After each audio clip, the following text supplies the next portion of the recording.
natin. Ito yung after ng sounds.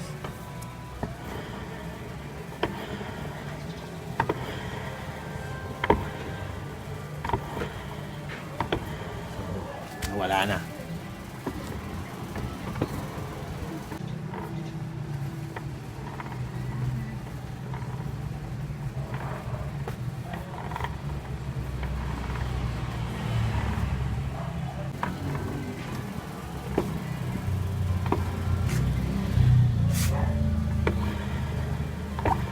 Yun.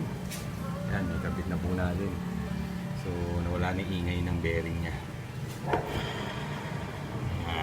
Okay, thank you.